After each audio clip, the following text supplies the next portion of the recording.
पूर्व काल में सिरिपुरम नामक गांव में कनकम्मा कहकर एक गरीब बुढ़िया रहा करती थी।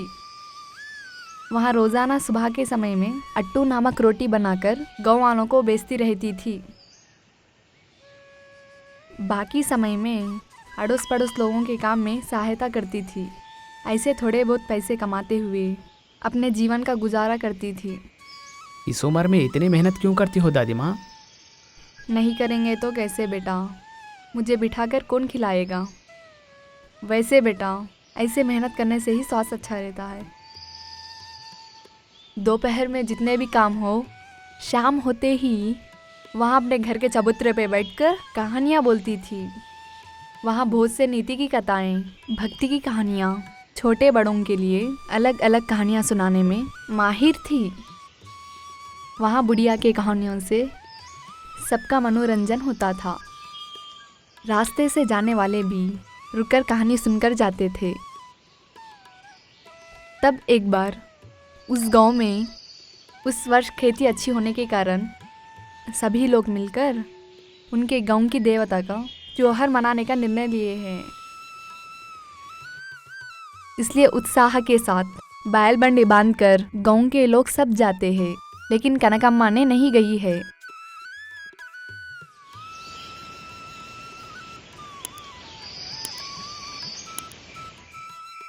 दादी जी, त्योहार में आप भी हमारे साथ चल सकते हो ना?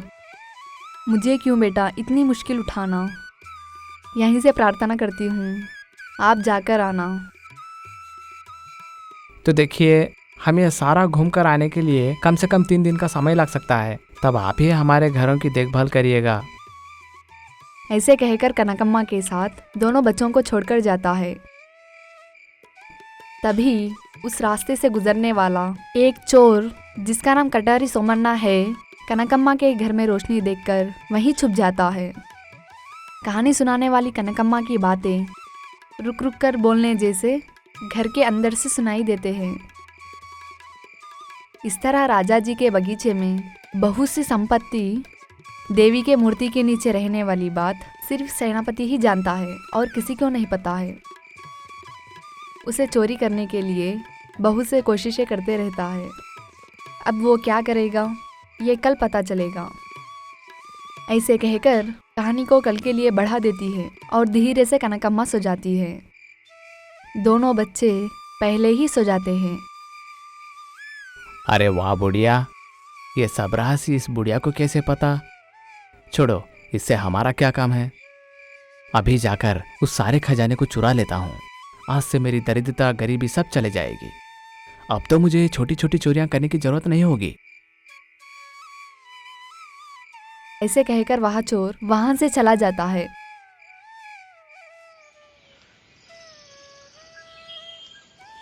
सुबह हो चुकी थी। राजा की सेना आई थी। देखो बुढ़िया, कनकम्मा आप ही हो क्या? हाँ बेटा, मैं ही हूँ। क्यों? चलो निकलो, तुम्हें हमारे राज्य के राजा तुम्हें साथ ही जल्दी लाने के लिए आदेश दिए हैं। कनकम्मा ये नहीं समझ रही थी कि उसने असल में क्या किया है, इसलिए उनके पीछे चल पड़ी। राजी की दरबार में भूपाल ने सिंहासन पर बैठा हुआ है। यही बुढ़िया है राजा जी, उस धन के बारे में मुझे बताई थी। यही वो बुढ़िया है। ऐसे कहा है सोमन्ना। उन बातों को सुनकर कनकम्मा को सब कुछ समझ आ गया है। शायद इसने रात में बोली कहानी सुनकर सच मानकर बगीचे में चोरी के लिए आया होगा। है बुढ़िया, इस पर आप क्या जवाब दोगी? ऐसे कहकर सेनापति कनकम्मा से पूछता है। कनकम्मा ने कुछ देर सोचकर कुछ भी एक कहना होगा, वरना वह चोरी मेरे सर पर आएगी। महाराज, ये एक चोर है, देशद्रोही है। मेरे खानदान का सगा कहकर मेरे घर में घुसा था। मैंने स्वागत की है। उसने कहा था कि राजा के दरबार में नौकरी करता हूँ। मैंने भरोसा की है, घर में मर्द नहीं है कहकर इसे संपत्ति का रहस्य बता चुकी हूँ, जो मैं जानती हूँ, और वो सिर्फ राजा जी को बताने के लिए कही थी। मैंने नहीं सोची थी कि इतना धोखा देगा।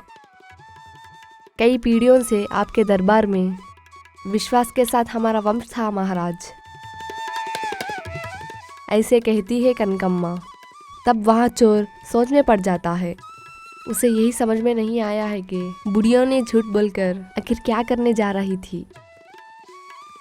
खैर जो भी हो, तुम्हारे कारण हमारे पूर्वजों की संपत्ति बाहर आ रही है, ये तो खुशी की बात है ना।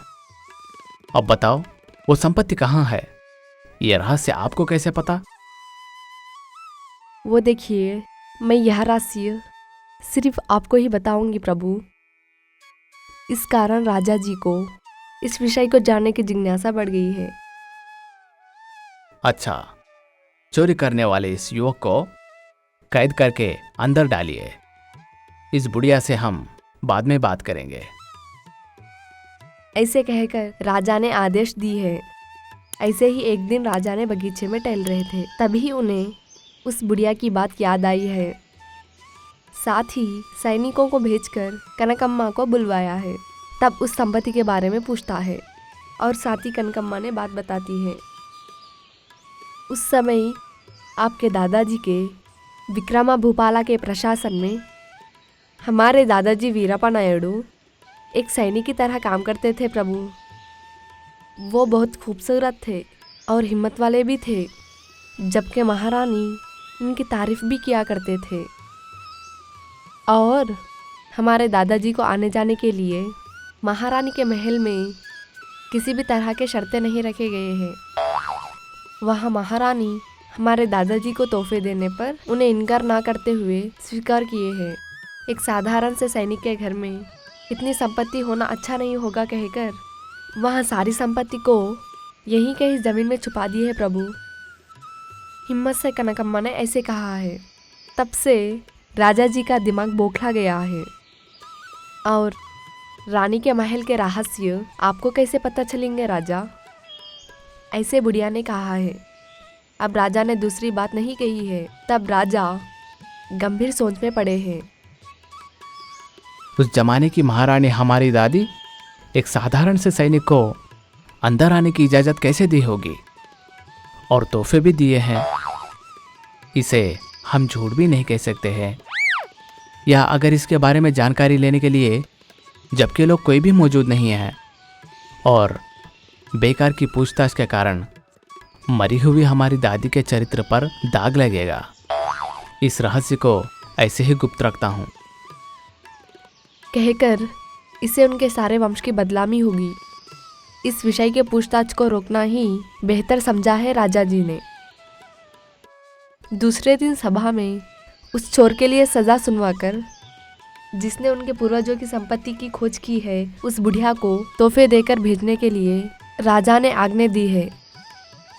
अब कनकम्मा को शाम में जो कहानी सुनानी है, उस कहानी को याद करते हुए खुशी खुशी से अपने घर जाती है।